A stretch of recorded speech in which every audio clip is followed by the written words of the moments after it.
The last time my grandfather raised his belt against me, I smiled.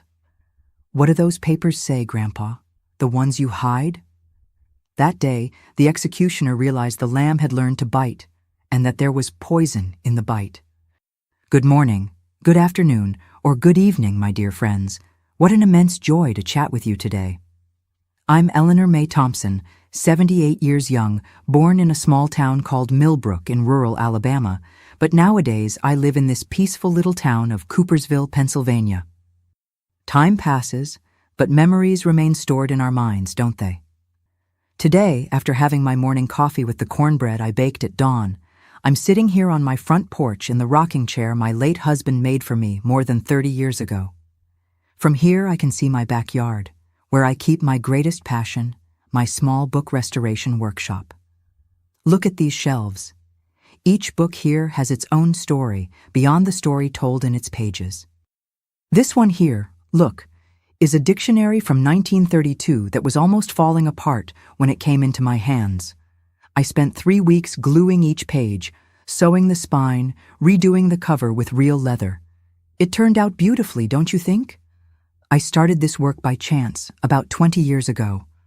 A neighbor had a recipe book from her grandmother that was falling to pieces, and she asked for my help to save it. I had never done that before, but I've always had skilled hands, and most importantly, patience. I researched, studied, and ended up falling in love with the art of giving new life to forgotten books. Today, people from neighboring towns bring me their paper treasures to restore. It's meticulous work, you know. Each stitch, each gluing, each restoration of a stained page. It needs attention, care, and above all, respect for the history those pages carry. Perhaps that's why I like it so much. Books taught me that words have power, that knowledge liberates, and to be able to preserve that, there's nothing like it. Oh, my dear friends, before I continue, I'd like to ask a small favor from the heart. If this story touches your heart, please leave a like and subscribe to Grandparents' Tales. It helps this old lady here continue sharing her stories. And tell me in the comments, which town are you watching from? And what time of day did you find this video? Early morning with coffee, after lunch, or late at night?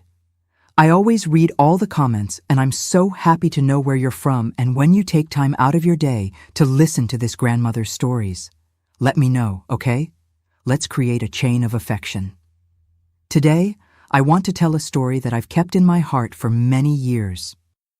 A story about how words can be both chains that imprison and keys that liberate. About how knowledge can be the most powerful weapon there is, especially when everyone thinks you have no weapon at all. Have you ever noticed how sometimes what people fear most in us is precisely what they cannot see? That's how it was in my life. What my grandfather despised most in me ended up being what freed me from his clutches. But let's take it slow, because this story begins long ago, on an isolated farm in rural Alabama, where the sun punishes the land and laws are made by those who have the most strength. Let me take you back to my childhood, so you understand how it all began. I was born and raised on a farm far from everything, about 2 hours by wagon from the nearest town. It was a large property with corn and cotton fields, some fruit trees, and an area for raising cattle. Built by my great-grandfather Jeremiah, the main house sat on top of a small hill, from where you could see almost the entire property. A house with thick walls, small windows, and a wide porch that wrapped around the entire front. My mother, Josephine, whom everyone called Josie, was a petite woman of few words. She had brown eyes that were always downcast and rough hands from working so hard. My father, Augustus, was tall, a field worker who left before sunrise and returned when it was already dark. He was a good man, but absent, always seeming too tired to talk or play.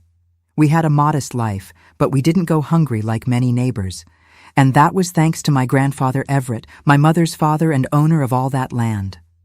Tall, with white hair and a face that was always stern, he was what people back then called a respected man, which often meant a feared man.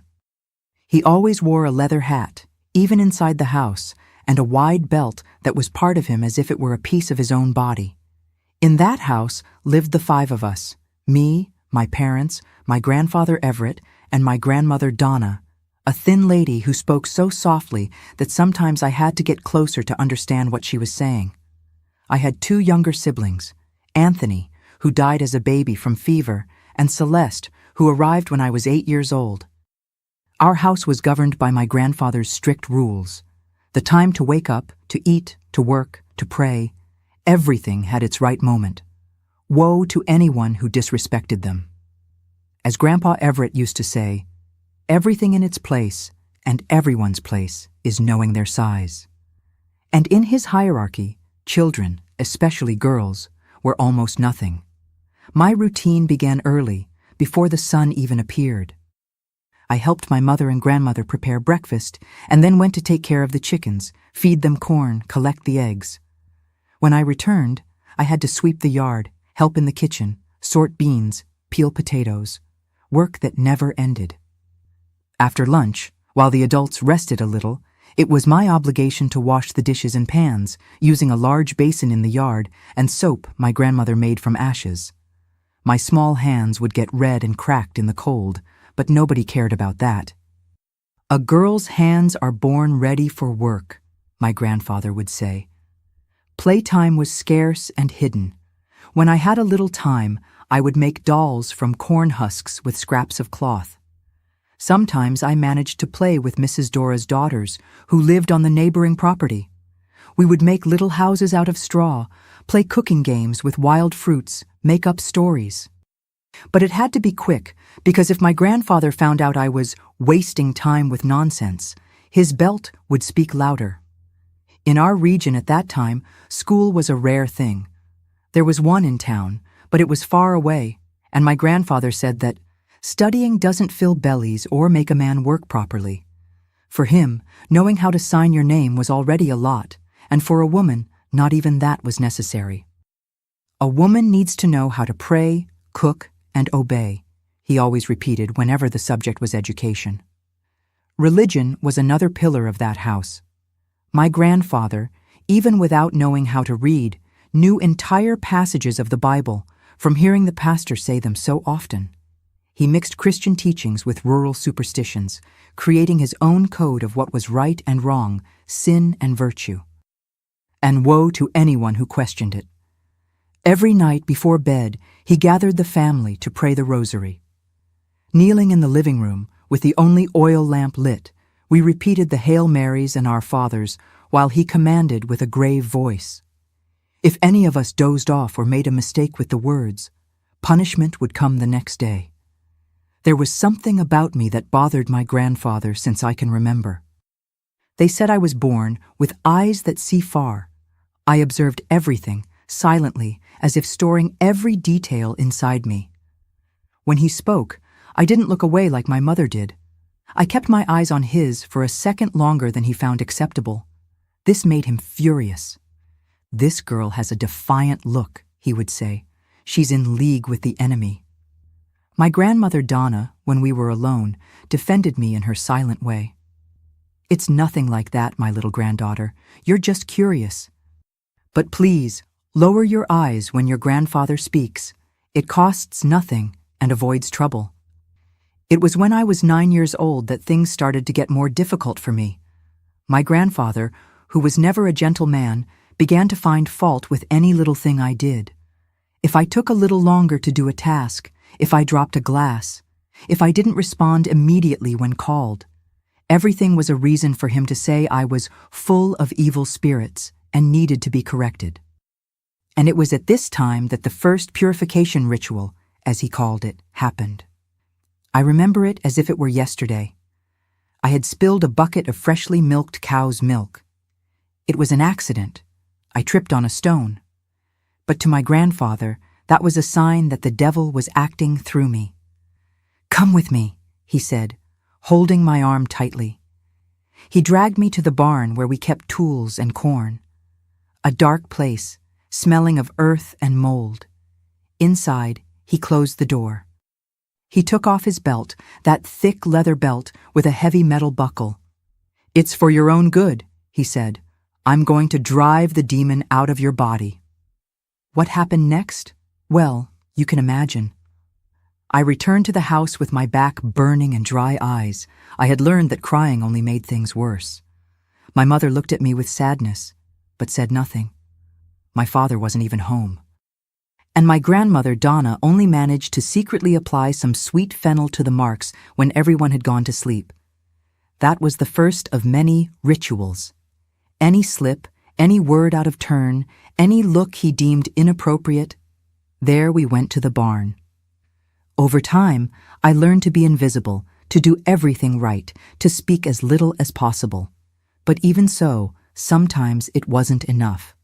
What no one knew, not even my mother or grandmother, was that I had a secret.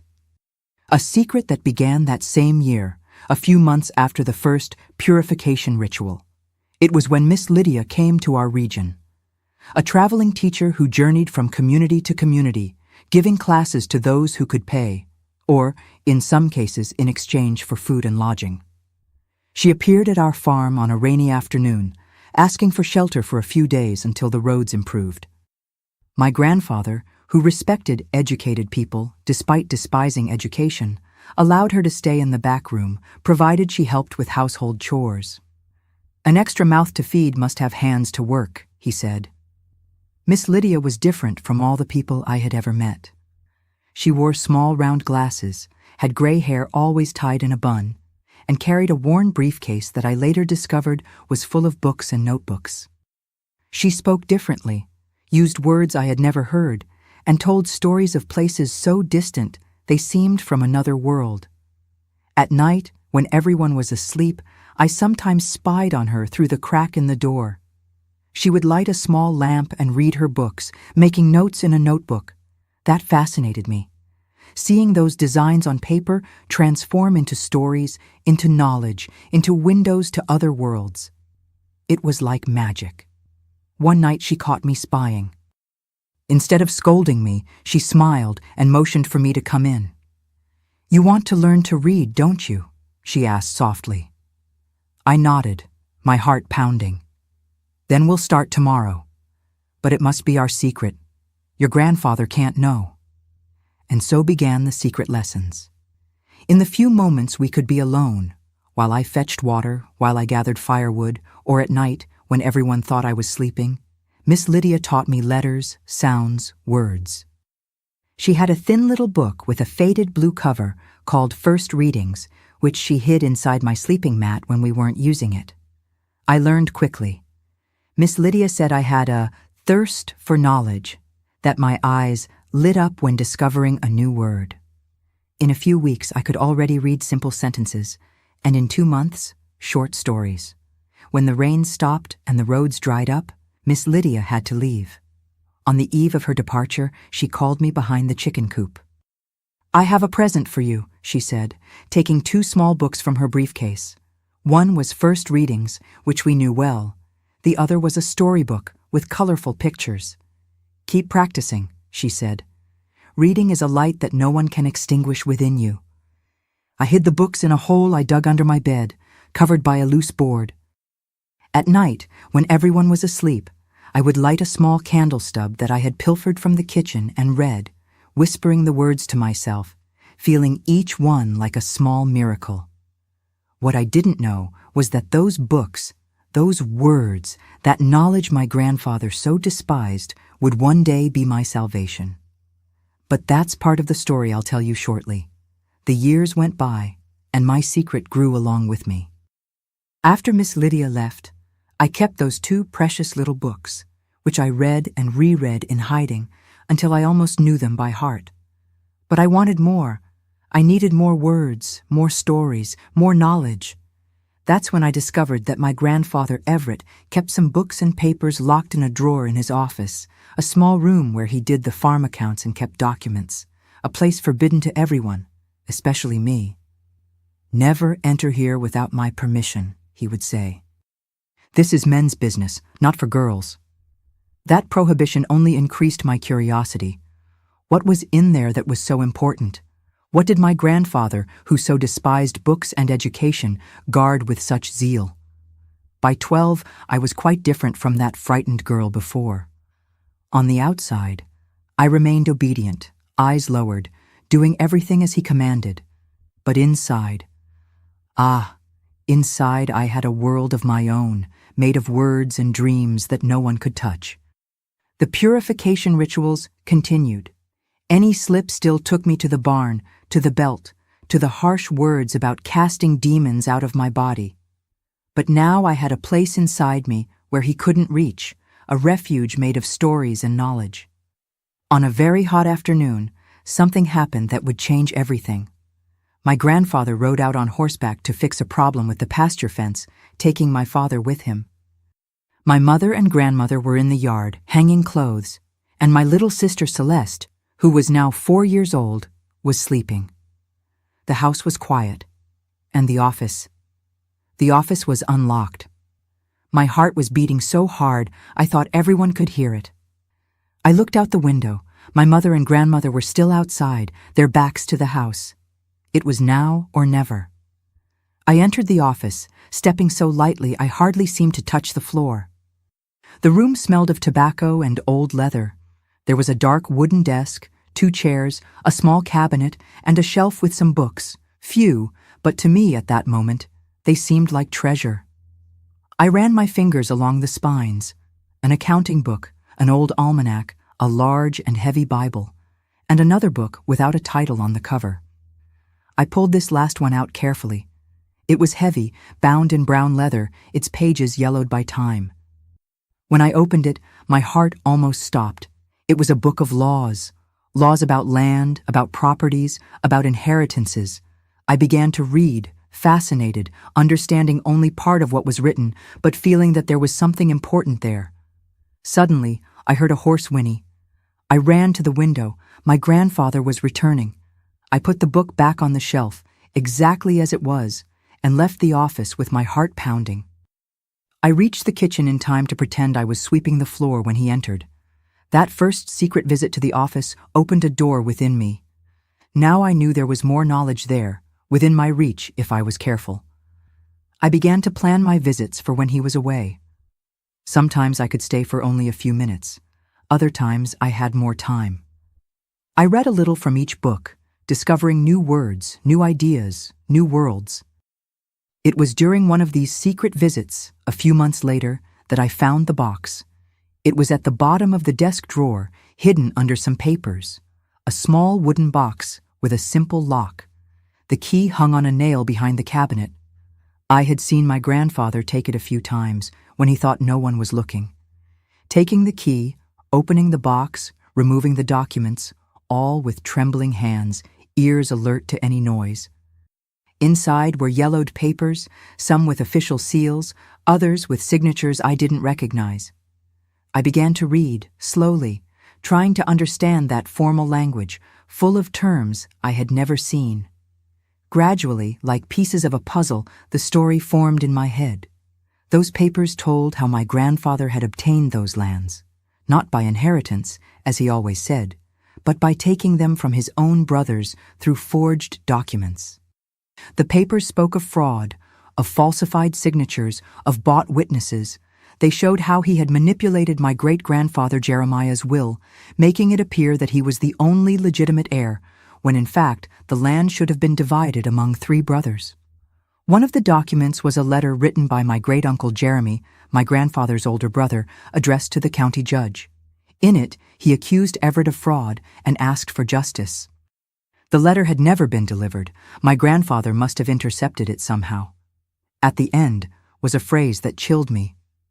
"If anything happens to me, your honor should know it was at the hands of my brother Everett." I heard voices outside. Quickly, I put everything back in the box, closed it, returned the key to its place, and left the office, my heart beating like a drum. That night, I couldn't sleep. The words from those documents danced in my head. My grandfather wasn't just a cruel man. He was a criminal, a thief who had robbed his own family. In the days that followed, I returned to the office several times, whenever I had the chance. I read and reread the documents, memorizing details, understanding more and more what had happened. I discovered that Uncle Jeremy had died in a horse fall shortly after writing that letter. The other brother, Uncle Joseph, had disappeared after an argument with my grandfather. The purification rituals continued, perhaps even more frequently. My grandfather seemed to always be angry, always looking for reasons to punish me.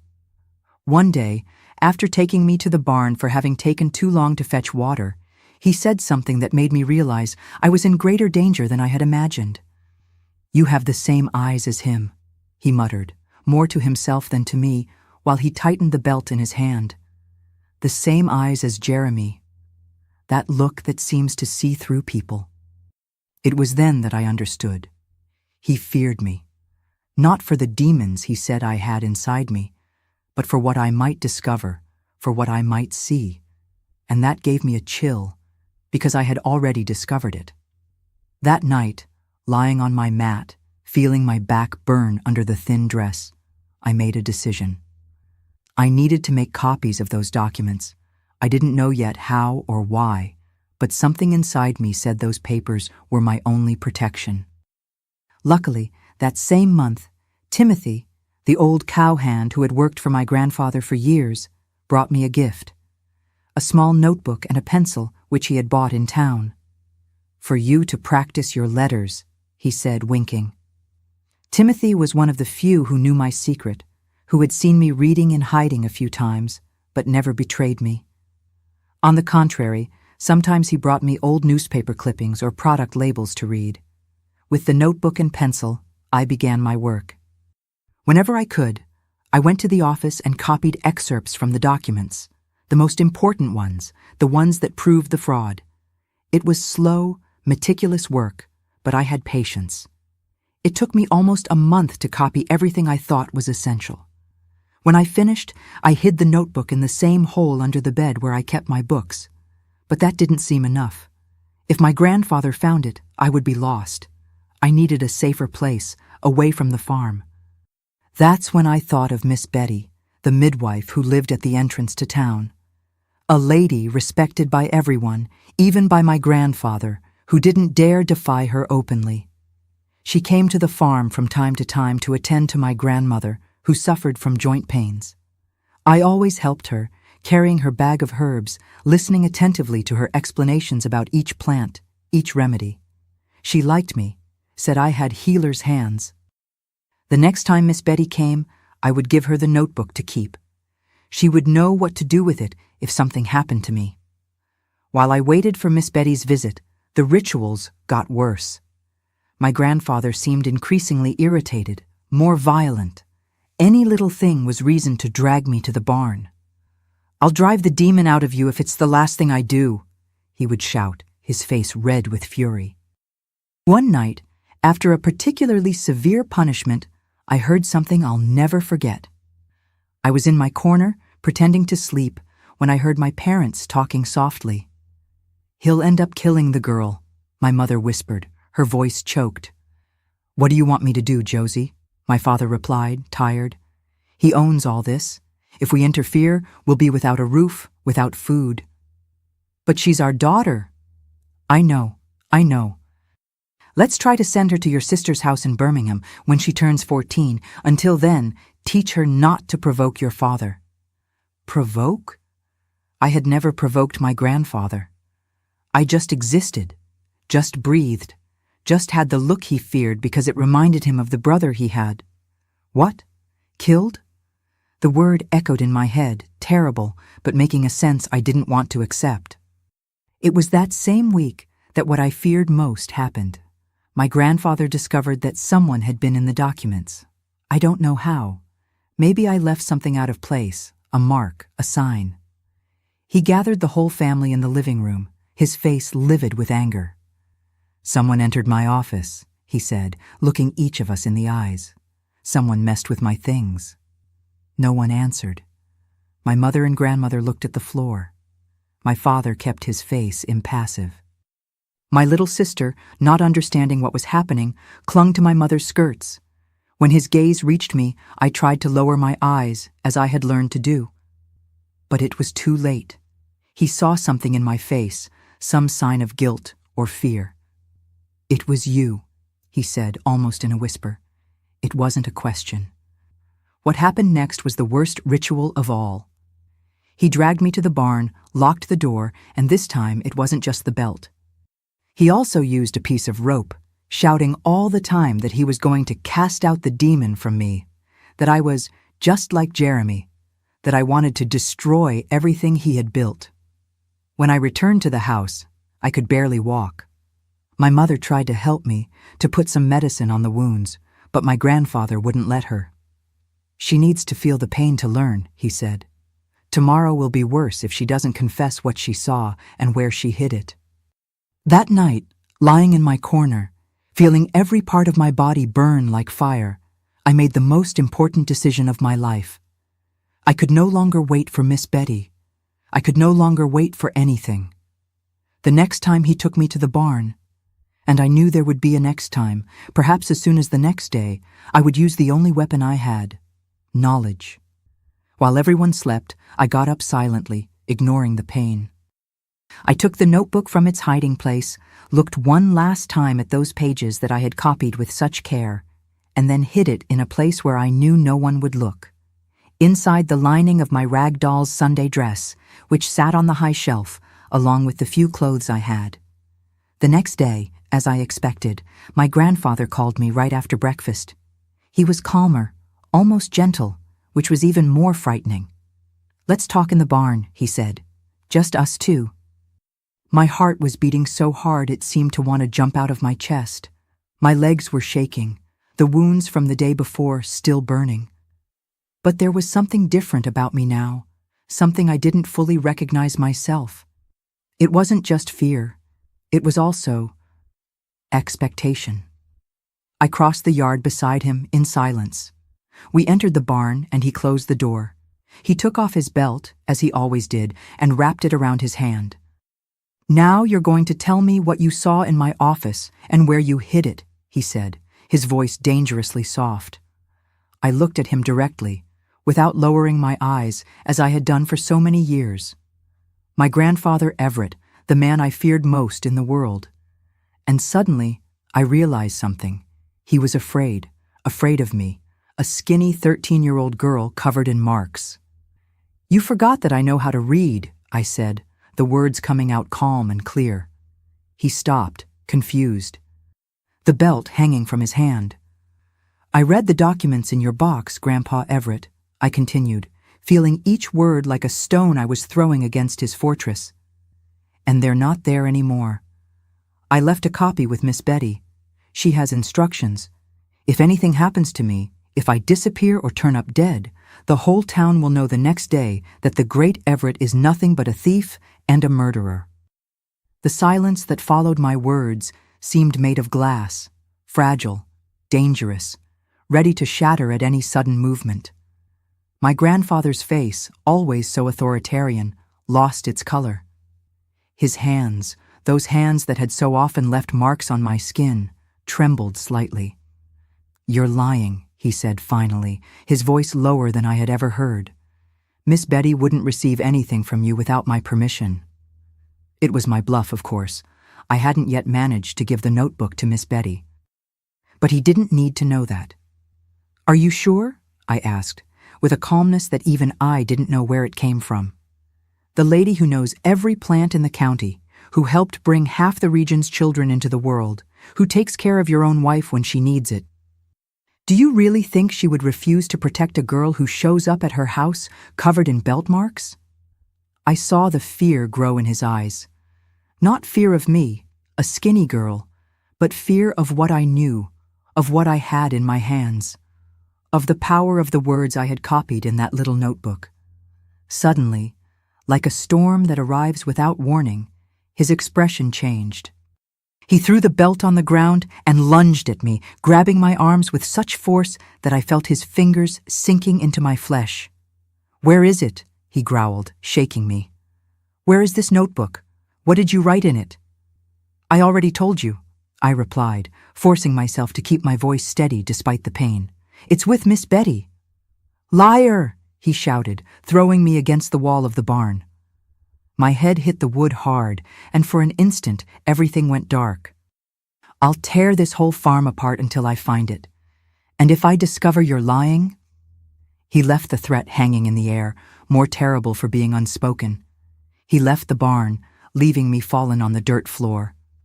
I stayed there, not moving, listening to his footsteps moving away. My whole body ached, but there was something different now. A small flame of hope.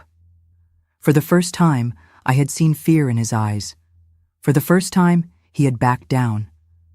In the days that followed, life on the farm changed in a strange and silent way. My grandfather began to watch me constantly, his eyes following my every movement. He no longer took me to the barn, no longer used the belt, but his presence was like a permanent shadow. One night, I woke up to the sound of someone rummaging in my corner. It was him, kneeling on the floor, looking for something among my few things. I pretended to continue sleeping, my heart racing. After a few minutes, he gave up and left. That same night, when everyone went back to sleep, I got up silently and changed the notebook's hiding place. Instead of the doll, I put it in a hole I dug near the oak tree, behind the chicken coop, wrapped in a waxed cloth to protect it from moisture. My grandfather began to tear the whole house apart, looking for the notebook. He emptied drawers, lifted floorboards, searched the house's lining. My mother and father watched in silence, not daring to ask what he was looking for with such desperation. The tension in the house grew each day. My grandfather hardly slept, his eyes red and sunken, always vigilant. He ate little, drank more whiskey than usual, and sometimes we caught him talking to himself. The farm began to be neglected. He, who had always been so strict with work, now hardly left the house, obsessed with finding the evidence I had against him. One afternoon, when I returned from fetching water at the creek, I found my room, the corner where I slept with my sister, completely ransacked. My rag doll was torn, the Sunday dress in tatters. My 2 little books, gifts from Miss Lydia, had disappeared. I felt a pain in my chest, as if something had been torn from me, but I didn't cry. I wouldn't give him that pleasure. "Where is it?" he asked, standing in the doorway, watching my reaction. "I know it's not with Betty. I sent someone to ask her, and she knows nothing." I froze inside. If he had talked to Miss Betty, then he knew I was lying. But I kept my face impassive, as I had learned to do over the years. "Do you really think she would tell the truth?"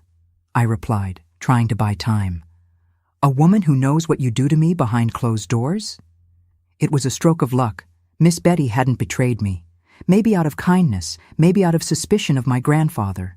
Whatever the reason, I was grateful. My grandfather's obsession with finding the notebook grew even more after that. He even broke the wall of the pantry, certain that I had hidden it there. Every corner of the farm was searched, every possible hiding place investigated. Meanwhile, the notebook remained safe, under the earth, by the oak tree, guarding its secret. But there was another problem. I needed a better plan. The lie about Miss Betty wouldn't last forever. Eventually, my grandfather would discover she really didn't know anything. And then, what would happen to me? It was at this time that I overheard a conversation between my father and a cattle driver who was passing through the region, carrying goods from one town to another. "I heard Miss Lydia is in Millsville, giving classes at Colonel Macy's house," the driver commented. "They say she set up a little school for the employees' children, too." Millsville. It wasn't that far, perhaps a full day's journey. If I could get there, find Miss Lydia. She would help me, I'm sure. She would understand the value of those documents, would know what to do with them. I began to plan my escape. I kept small portions of food that I managed to pilfer from the kitchen, a little at a time so no one would notice. I hid everything in a bundle, along with the notebook, in my hiding place near the oak tree. I studied the habits of everyone on the farm, the schedules, the routines. I needed to choose the perfect moment, when my grandfather would be far enough away that he couldn't easily catch up with me. The opportunity arose when we learned there would be a cattle fair in the county seat. My grandfather, despite his obsession with watching me, couldn't miss it. It was the most important event of the year for the farm's business. He and my father would be away for at least 2 days. On the eve of the trip, I went to my hiding place to check if everything was ready. That's when I realized I had been followed. I turned and saw my mother standing a few steps away, looking at me with an expression I couldn't decipher. "What are you hiding there, girl?" she asked, her voice low. I thought about lying, but something in her look made me hesitate. There was so much weariness there, so much resignation. But there was also something else, a spark of something I rarely saw in her. "The truth, Mother," I finally replied, "about how Grandpa got these lands, about what happened to Uncle Jeremy and Uncle Joseph." She closed her eyes for a moment, as if feeling pain. When she opened them again, she seemed both older and younger at the same time, as if a weight had been lifted and another put in its place. "I knew," she murmured. "I always knew deep down." But pretending not to know was easier. We stood in silence for a moment, the afternoon breeze moving the branches of the oak tree above us. "I'm running away tomorrow," I told her, surprising myself with the confession. "I'm going to Millsville to look for Miss Lydia." I expected her to try to stop me, to scold me, to drag me back to the house to tell my grandfather everything. Instead, she came closer and, for the first time in many years, hugged me. A hesitant, awkward hug, as if she had forgotten how to do it. "Take this," she said, pulling a small package from her apron pocket. When I opened it, I saw it was money. Not much, but more than I had ever seen at once. "I saved it from selling eggs, for an emergency." "Mother," I began, not knowing what to say. "Tomorrow morning before dawn, I'll distract them," she continued, as if she hadn't heard me. "I'll say you're sick, that you need to stay in bed. That will give you a few hours head start." I looked at her, surprised, confused, moved, all at the same time. This quiet, submissive woman who had always bowed to my grandfather's will was now helping me escape. "Why?" I finally asked. She looked far away, beyond the limits of the farm, as if she could see something I couldn't see. "Because a long time ago I too dreamed of running away," she answered simply. "And because you have the eyes of my father Jeremy. Eyes that see the truth." That night, I couldn't sleep. 1,000 thoughts spun in my head. What if my mother changed her mind? What if my grandfather discovered the plan? What if I couldn't find Miss Lydia in Millsville? What if the documents weren't enough to prove the fraud after so many years? But there was another question, bigger and more frightening. What if I succeeded? What if, after all these years of fear and pain, I could finally be free? Before dawn, as promised, my mother came to my corner. "Now," she whispered, "go now." I got up silently, already dressed and ready. I hugged my little sister Celeste, who was sleeping soundly, and whispered a goodbye she didn't hear. Then I hugged my mother one last time. "I'll come back for you," I promised. "When all this is over, I'll come back." She just nodded, her eyes shining with unshed tears. "Go with God, my daughter." I went out the back door, my heart beating hard. I went straight to the oak tree, dug up my bundle, and began to walk toward the main road. The night was beginning to give way to day, the sky lightening on the horizon. I had taken only a few steps when I heard a voice behind me. "Where do you think you're going, girl?" I turned, frozen with fear. My grandfather was standing there, his face contorted with rage, the belt already in his hand. Behind him, my mother, on her knees on the ground, a trickle of blood running from the corner of her mouth. "You really thought you could run away?" he asked, advancing slowly toward me. "That you could deceive me? Your mother tried to distract me, but I'm not a fool. Now give me that bundle." I took a step back, clutching the bundle to my chest. Inside it, along with a little food and my mother's money, was the notebook, my only weapon, my only chance. "No," I replied, my voice trembling but determined. "What?" He seemed not to believe what he had heard. "I said no," I repeated, a little louder. "I won't give it to you, and you won't beat me anymore." He laughed, a dry sound without humor. "And who's going to stop me? You? A weak girl who hasn't even grown up properly yet?" "No," I replied, finding within me a strength I didn't know I had. "The documents will stop you. The truth will stop you." His face changed, the mockery giving way to fury. He advanced toward me like an enraged bull, the belt raised. But this time, instead of cowering, instead of closing my eyes and waiting for the pain, I ran. I ran like I had never run before, clutching my bundle with all my strength, feeling the cold morning air cut my lungs. I heard his heavy footsteps behind me, his labored breathing, his shouts. He was stronger, but I was younger, faster, and I had something he didn't have, the desperate desire to be free. The chase continued across the property. My bare feet hit the hard earth, raising dust in the still damp dawn air. My grandfather was right behind, breathing heavily, cursing with each step. I ran toward the thicket at the back of the farm. If I could reach it, maybe I could hide among the trees and bushes. I was almost reaching the edge of the thicket when I felt his fingers grab my braid. He pulled so hard that I fell backward, hitting my back on the ground, the air escaping from my lungs with the impact. The bundle escaped from my arms, falling a few steps away. "The game is over," he growled, breathless, leaning over me. His face was red with effort and anger, veins bulging on his forehead. "Now you're going to give me that notebook, and then we're going to have a talk in the barn. A talk you'll never forget."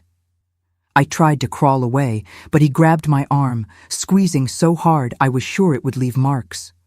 With his other hand, he reached for the bundle that had fallen. It was at that moment that something inside me burst like a dam after days of heavy rain. Years of fear, of pain, of humiliation, all of this transformed into a wave of fury that I had never felt before. With a quick movement, I grabbed a handful of dirt and threw it in his eyes. He screamed, releasing my arm to rub his eyes. I took advantage of the moment to get up and grab my bundle. But instead of running, I stood still, watching him writhe in pain. "You ungrateful wretch," he shouted, still rubbing his eyes. "I'll kill you for this." "No, you won't," I replied, with a calmness that surprised me. "Because if you kill me, the documents go straight into the hands of the county judge." He stopped, blinking rapidly, trying to clear the dirt from his eyes. When he finally managed to see me, there was something new in his gaze, beyond anger, beyond fear. There was uncertainty. "You're lying," he said, but his voice no longer had the same conviction. "Maybe," I replied, taking a step back. "Maybe not. Do you want to risk it? Do you want to risk losing everything you stole from your own family?" It was as if I had thrown a bucket of cold water on him. His face paled, and for a moment it seemed like he would collapse right there. "What do you want?" he finally asked, his voice almost a whisper. At that moment, I realized I had turned the tables. For the first time in my life, he wasn't telling me what to do. He was asking me what I wanted. "I want you to never lay a finger on me again," I replied, feeling each word like a stone I was throwing against the fortress of his power. "Or on my mother, or on my sister. Never again." He stared at me, his eyes still red from the dirt, his face a mixture of hatred and defeat. "And the documents?" "They stay with me," I said firmly. "My guarantee. If you keep your part of the bargain, no one besides us will know what's written in them." He seemed to consider this for a moment, weighing his options, which weren't many.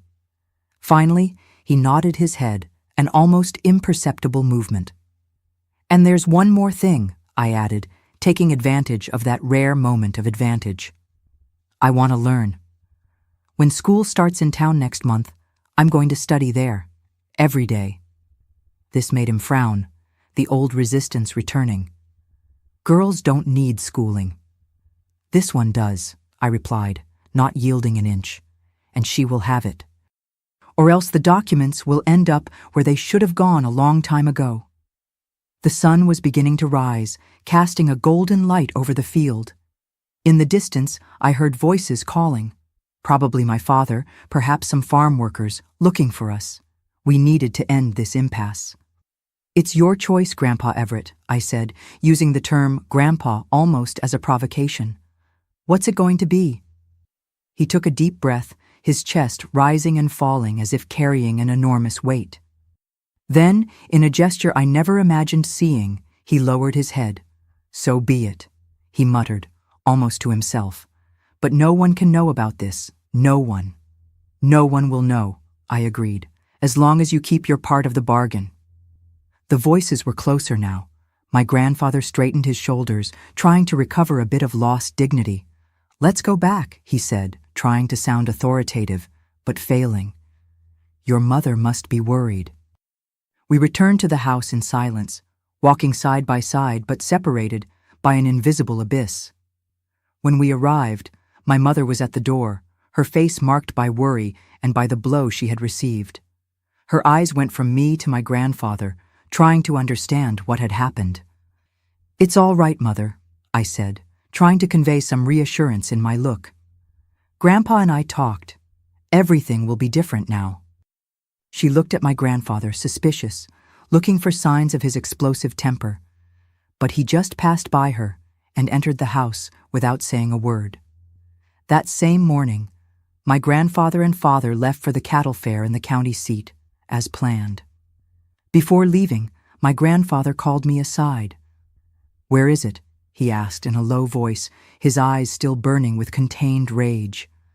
I knew he was referring to the notebook.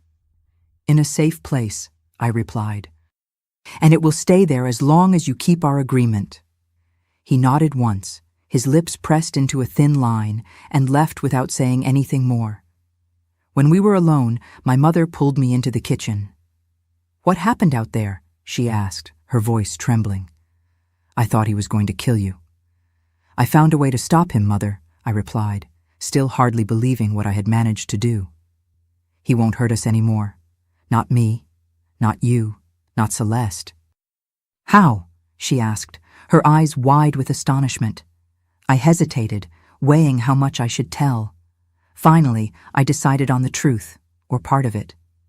"He's afraid of what I know about him, of what I can prove." She looked at me for a long moment, then nodded slowly. "Be careful, daughter. He may have backed down now, but men like your grandfather don't change. They just wait for the right moment to attack again." "I know," I replied, feeling the weight of my new situation. "That's why I can't let my guard down. Ever." The days that followed were strange, tense, as if the whole farm was holding its breath. My grandfather returned from the cattle fair more quiet than ever. He didn't speak to me, hardly looked at me, but he also didn't provoke me, didn't punish me. When we crossed paths in the house or the yard, he would change course, as if I carried some contagious disease. For the others, my father, the farm workers, the neighbors, he remained the same Everett as always, authoritarian, harsh, feared. But for me and my mother, something fundamental had changed. It was as if an invisible chain had been broken. A month later, as I had demanded, I began to attend school in town. Every day, I got a ride with Mr. Jenkins, a milkman who passed by the main road at dawn and returned in the middle of the afternoon. My grandfather didn't say a word about it, but I saw his look of disapproval every time I left with my notebooks under my arm. At school, I learned things I never imagined. Numbers, history, geography, a whole world that had been kept away from me. The teacher, Mrs. Clara, was impressed with my ability to read. "Who taught you so well?" she asked, to which I only replied, "A very special friend."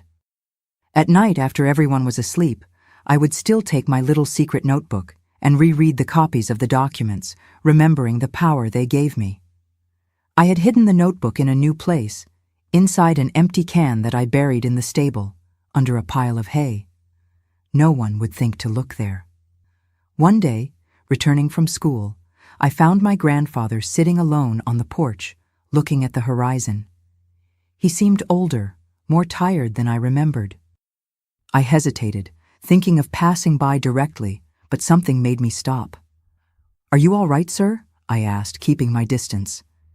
He turned his head slowly, as if the movement cost effort. "What do you think?" he replied, his voice hoarse. "I live in my own house in fear of my own granddaughter. How could I be all right?" I didn't know what to answer. For a moment I almost felt sorry for him. almost. "It didn't have to be this way," I finally said. "You could have been different. You could have been fair to your brothers, fair to me." He made a sound that could have been a laugh or a sigh. "Justice," he muttered. "You're still too young to understand how the world works, girl. Justice is for those who have the power to make justice." "Then I must have some power now," I replied, feeling a chill as I said these words. "Because I got a little justice for myself and my mother." He looked at me with an expression I couldn't decipher, a mixture of anger, respect, and perhaps, just perhaps, a tiny bit of remorse. "You have his eyes," he said softly, "the same eyes as Jeremy. He also thought he could stand up to me." "And what happened to him?" I asked, though I already suspected the answer. My grandfather just looked away, returning to contemplate the horizon. "Go inside, girl. It's getting dark."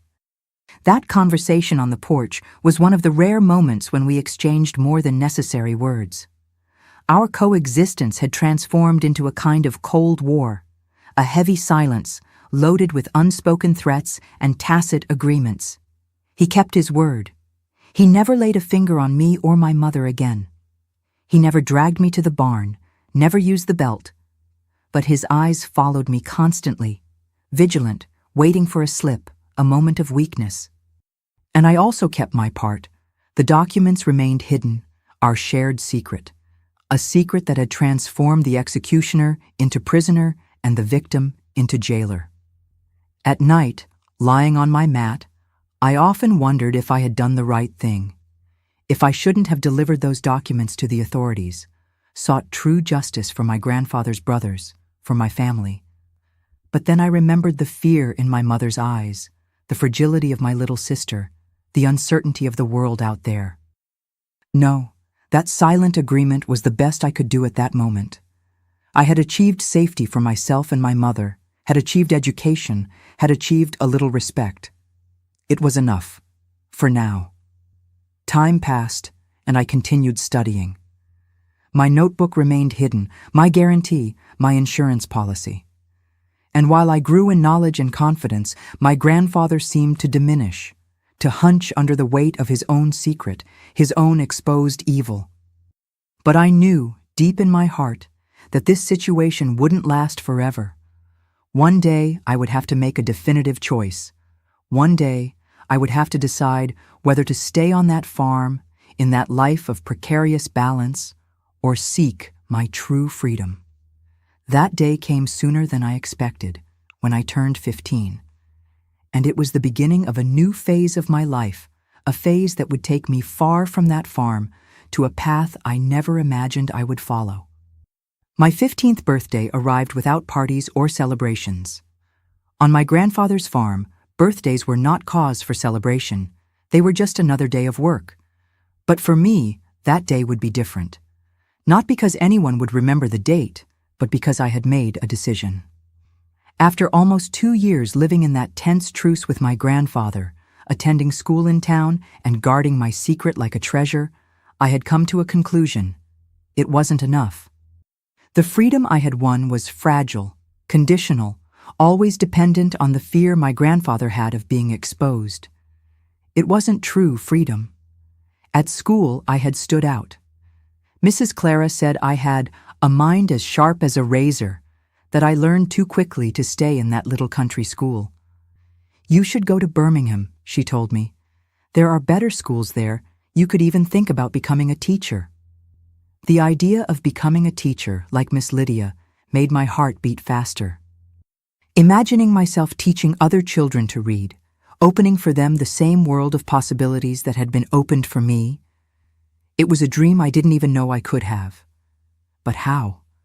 I had no money. I didn't know anyone in Birmingham, and my grandfather certainly wouldn't let me go.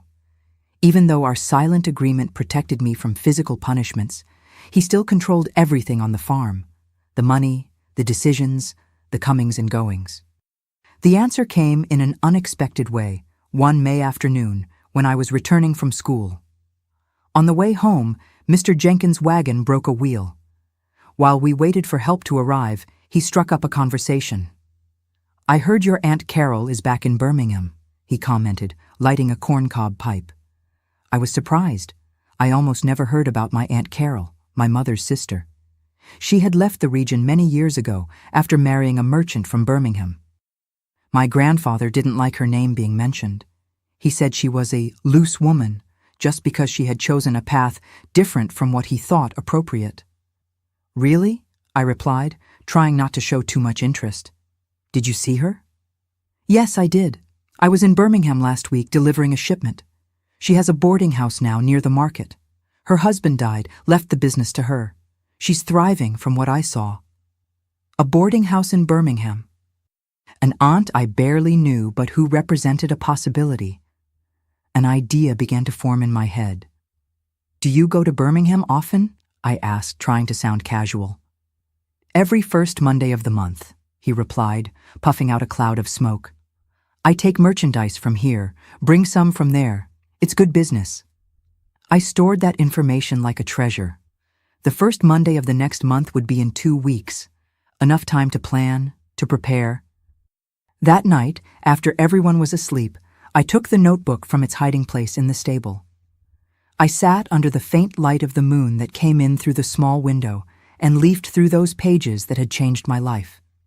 The copies of the documents, the evidence of my grandfather's fraud, my guarantee of safety for so long.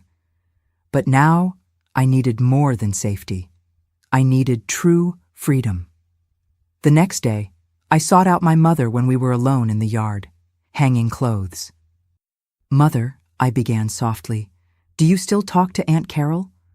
She stopped what she was doing, looking around to make sure no one was listening. Why do you want to know that?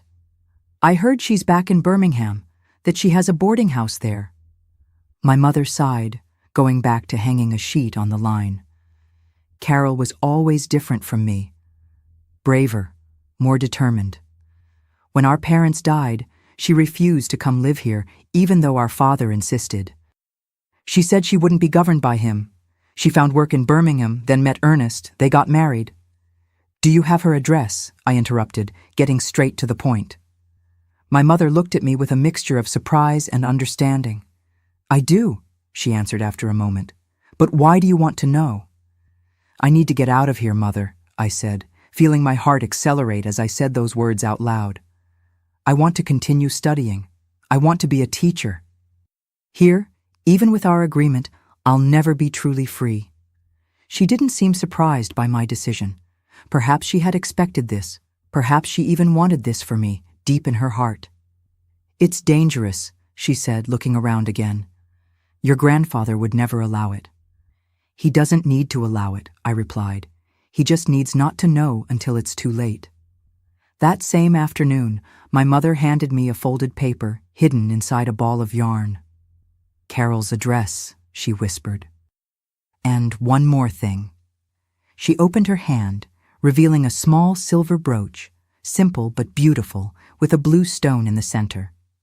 It was my mother's. Carol has one just like it. Show it to her so she'll know you're really my daughter. I hugged my mother tightly, feeling tears in my eyes. I'll come back for you, I promised again, as I had done that dawn 2 years before. When I can, when it's safe. I know, she replied, stroking my hair. But first you need to build your own life. The following 2 weeks were the longest of my life.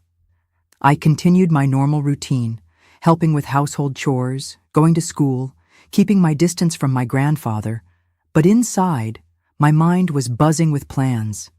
I gathered my few clothes, the money I had saved giving private lessons to younger children at school, something Mrs. Clara had suggested, and that my grandfather, surprisingly, hadn't forbidden, perhaps because it brought some extra money home, and of course my notebook with the documents. I hid everything inside a bundle made with an old sheet, which I kept under my mat. When the first Monday of the month came, I got up before dawn, as I always did, to go to school. But instead of waiting for Mr. Jenkins on the main road with my notebooks, I took my hidden bundle and a note from my mother, explaining that I was going to Birmingham to look for Aunt Carol.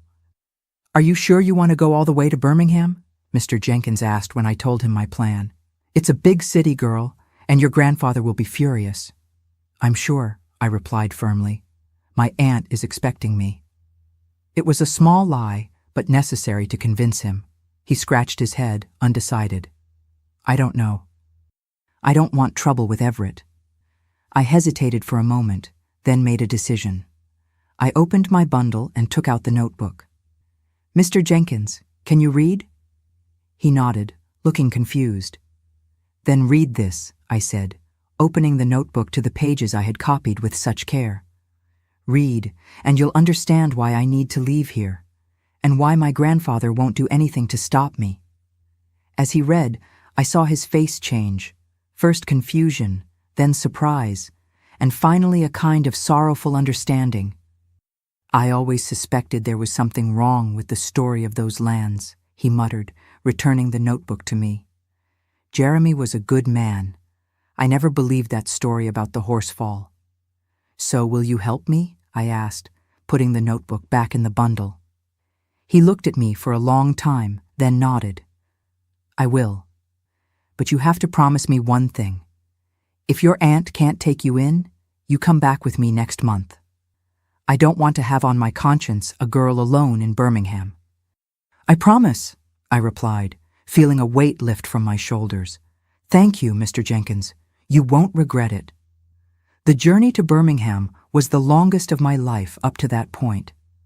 I had never gone beyond the county seat, had never seen a big city. When we finally arrived, it was already late afternoon. The paved streets, the two-story houses, the stores with colorful windows, everything seemed out of a dream. Mr. Jenkins left me at the door of Aunt Carol's boarding house, a yellow two-story building near the market, as he had said. Good luck, girl, he said, helping me down from the wagon. I'll be back in a month. If you need anything, I'll be around until tomorrow, taking care of my business. I thanked him again and stood on the sidewalk, holding my bundle, looking at the boarding house door. Now that I was there, a wave of doubts assaulted me. What if my aunt didn't recognize me? What if she didn't want to help me? What if she sent me back? I took a deep breath and knocked on the door. A middle-aged woman answered, wearing an apron over a simple dress. She had dark hair with some white strands tied in a bun and lively, curious eyes.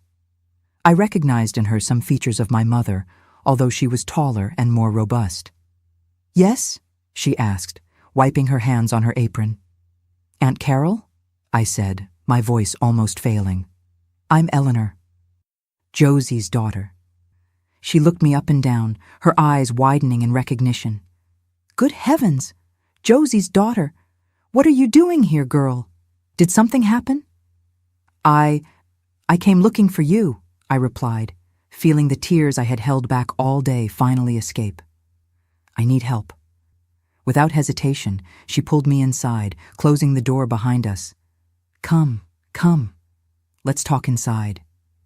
At the back of the boarding house was a small living room, cozy and clean. She made me sit on a worn but comfortable sofa and brought a glass of water with sugar. Now tell me everything, she said, sitting beside me. What happened? Why did you come alone? Does your mother know you're here? Between tears and sobs, I told my story. Not everything. Some parts were too painful to share, but enough for her to understand why I had run away, why I couldn't go back. That monster, she muttered when I finished, her eyes shining with anger. I always knew Everett was bad, but I never imagined. Poor Josie, trapped with him all these years. I took from the bundle the silver brooch my mother had given me. My mother sent this.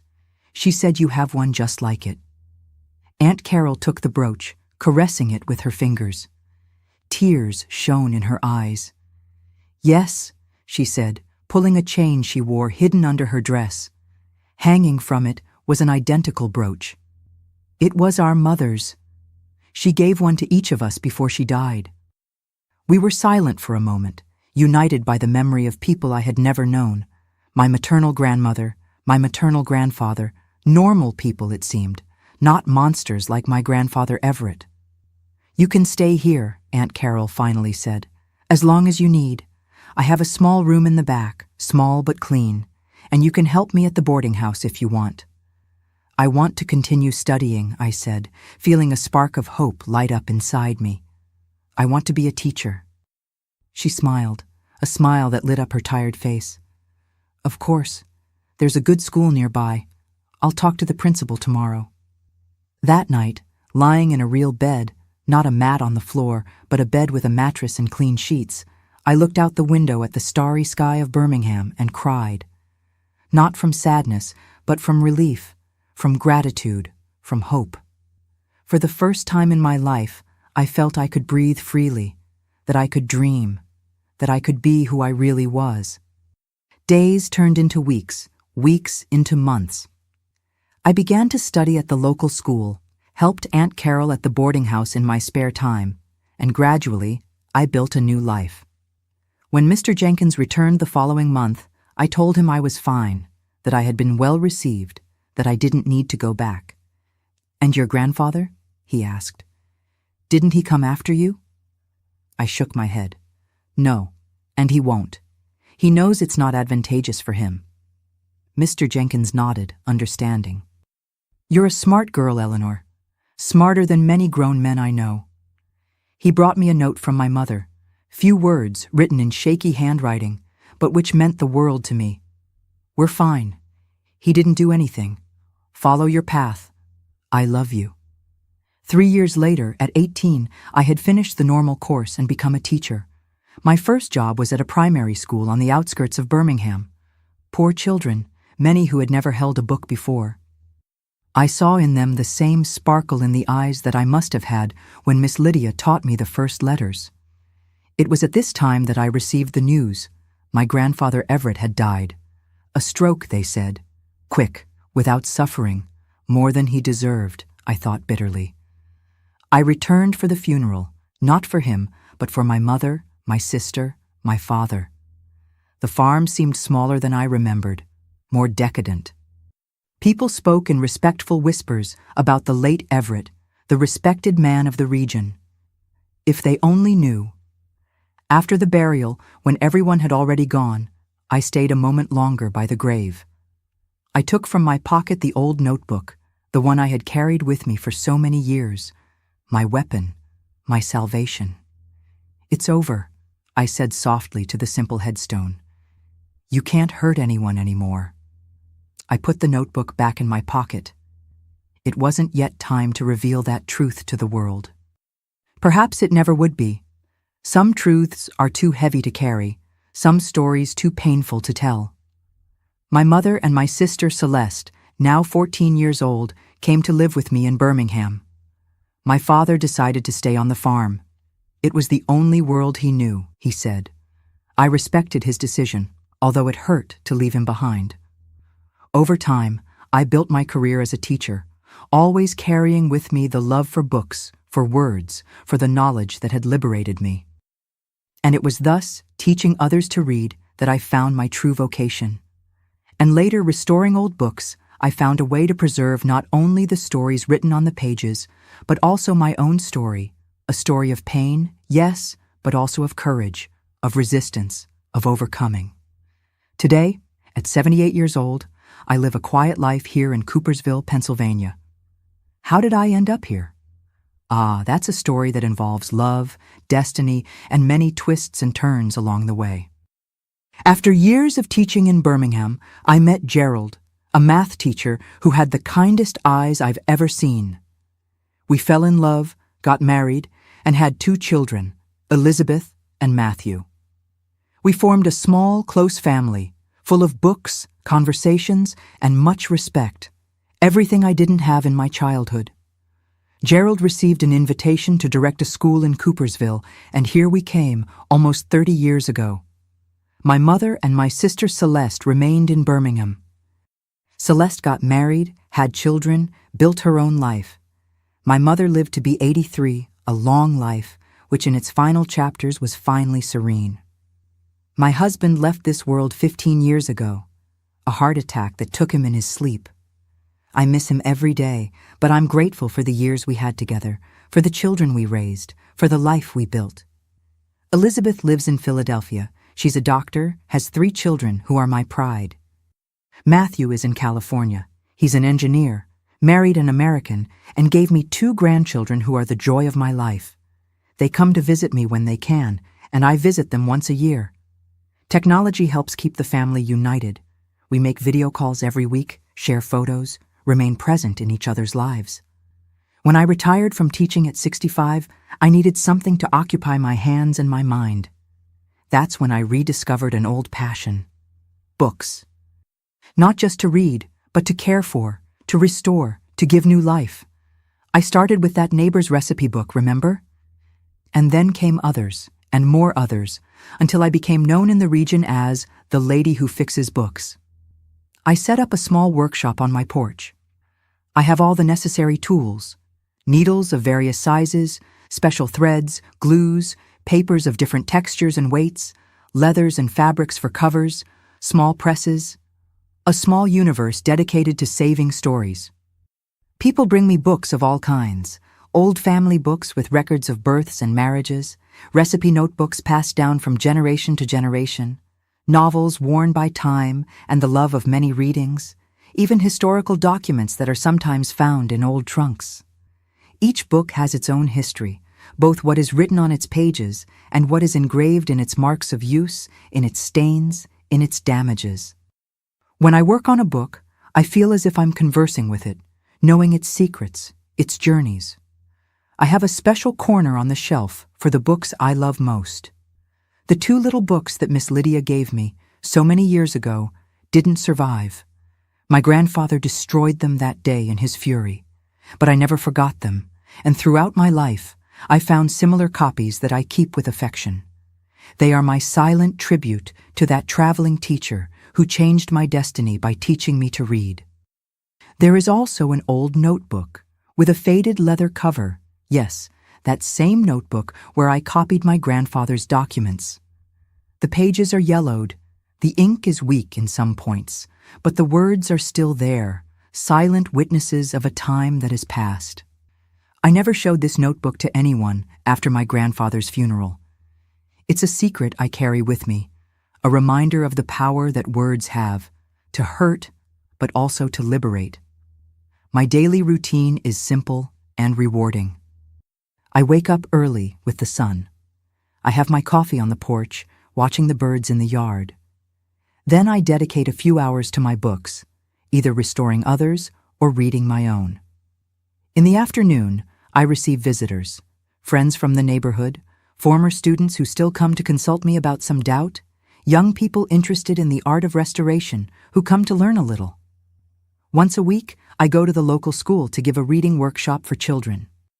Seeing those little eyes light up when they discover a new story reminds me of myself, of that magical moment when Miss Lydia opened the world of letters to me. I have a small garden in the back of the house where I grow herbs and some flowers. I like to feel the earth in my hands, to follow the growth of the plants, to pick fresh basil for the sauce, mint for tea, rosemary to perfume the house.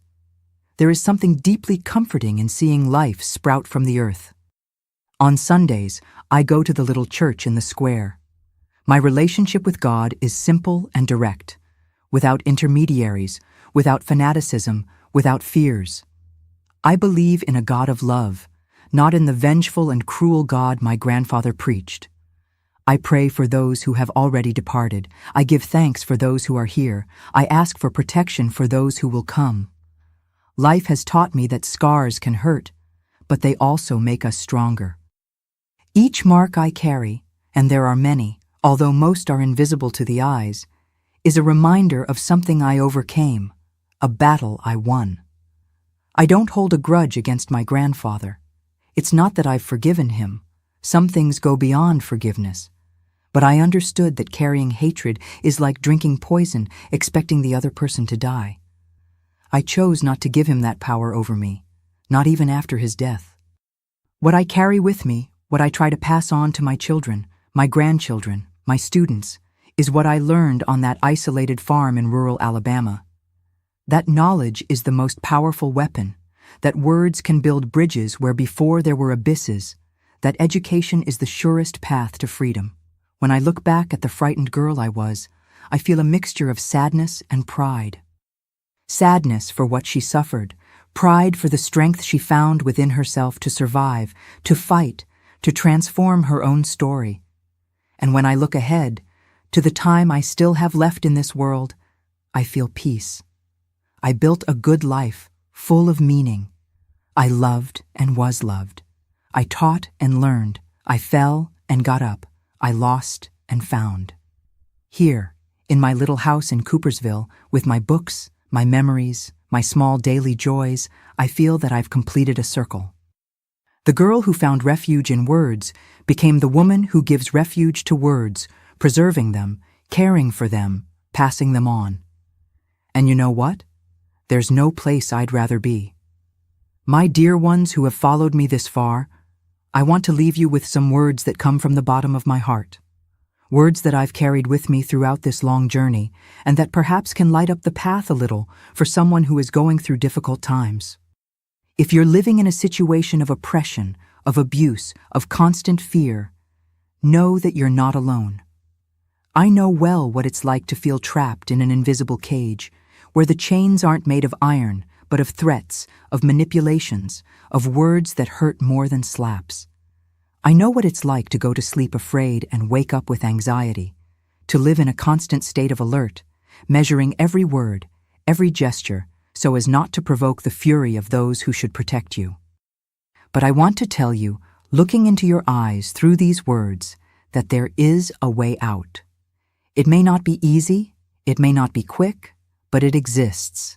And that exit begins within yourself, in your ability to believe that you deserve something better, that you have the right to a dignified life, free from fear and humiliation. I learned that age doesn't define our strength, but rather our ability to start anew each day. When I fled that farm at 15, I had only the clothes on my back, an old notebook, and the determination to build a different life. It wasn't easy. Nothing worthwhile is easy. But each step took me further from that place of pain, closer to who I could truly be. My wrinkles are maps of survival. Each one tells a story of pain overcome. I carry in my body the invisible marks of my grandfather's purification rituals. But I also carry the certainty that these marks don't define me. What defines me are the choices I made afterward, the love I built, the lives I touched through teaching, the books I restored and preserved for future generations. Life taught me that even in the deepest darkness, our inner light never goes out. Even in the darkest moments on that farm, when it seemed there was no hope, something inside me remained lit. A small flame fed by hidden books, by secret words, by knowledge that no one could take from me. I never allowed my dignity to be stolen, even when they tried to take everything from me. My body might have been trapped, but my mind remained free, flying through the pages of books, imagining different worlds, dreaming of possibilities that seemed distant, but one day became reality. I discovered that we are stronger than we imagine, especially when we think we can't take any more. There's a reserve of strength within each of us, a resilience that we only discover when we're truly tested. You have that strength too, believe me. Perhaps you haven't discovered it yet, but it's there, waiting for the right moment to manifest.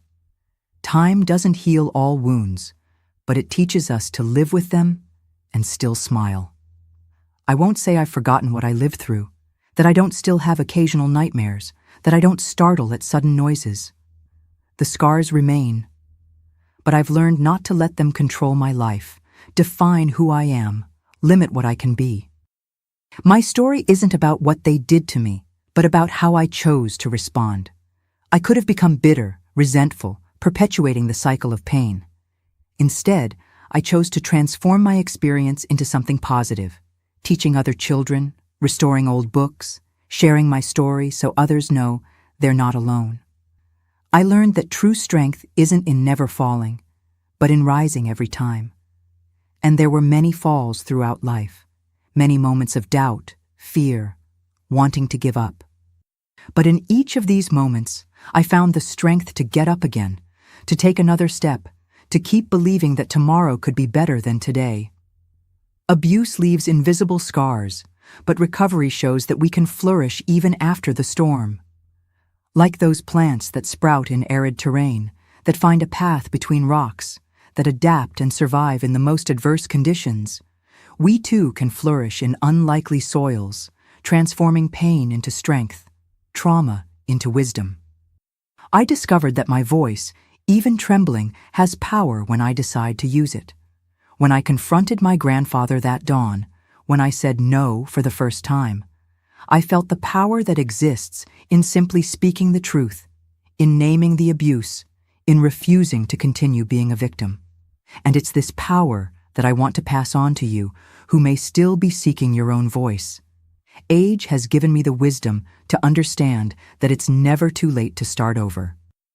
At 15, at 30, at 50, at 70 years old, we can always turn the page, start a new chapter, rewrite our story. Each dawn is a new chance, each day an opportunity to choose a different path. My experience taught me that our story doesn't end with the painful chapters. The abuse I suffered in childhood and adolescence was just the beginning of my journey, not its final destination. What came after? Education, marriage, children, career, retirement, the life I built here in Coopersville, were chapters that I wrote myself, with the ink of my courage and the pen of my determination. I learned that surviving is a form of resistance, and living well is the best revenge. Each happy day I lived after escaping that farm was a victory, proof that my grandfather didn't manage to break my spirit, didn't manage to define who I would be. My full and happy life, full of love and purpose, is my silent response to everything he tried to take from me. If you're facing a similar situation, know that there are people ready to help everywhere. Seek support, a trusted friend, a teacher, a religious leader, a health professional. Contact authorities and organizations that exist to protect people in vulnerable situations. Don't be ashamed to ask for help. It's not weakness, it's wisdom. Always remember, you are not to blame for the abuse you suffer. No one deserves to be mistreated, humiliated, assaulted. The fault is always with the abuser, never the victim. And you deserve a dignified, safe, happy life, no matter what they tell you, no matter how much they try to convince you otherwise. And for you, my dear friends, who have accompanied me to this point, on this journey of memories, pains, and overcomings, I want to make a special request. If this story touched your heart, if any of my words found an echo within you, please share this video immediately. Share it right now. We never know who might need to hear exactly these words at this moment. Subscribe to Grandparents' Tales and hit the notification bell, because each subscription is a way of saying that stories like mine matter, that the voices of people who survived abuse deserve to be heard. When you subscribe, you're helping to carry these words of hope to more people who may be living their darkest moment, desperately needing to know they're not alone. And leave in the comments the word "free" if you watched until here. This simple word will show me that you really heard my story, that you understood the most important message I want to leave, that knowledge, education, the courage to say no are the paths to true freedom. Do this now. Don't wait even one more minute. Your action could be the first step to saving someone who is suffering in silence, someone who needs to know there is a way out, that there is hope, that there is life beyond abuse. Thank you so much for listening to me. May God bless each one of you, and may the light of knowledge and hope always illuminate your paths.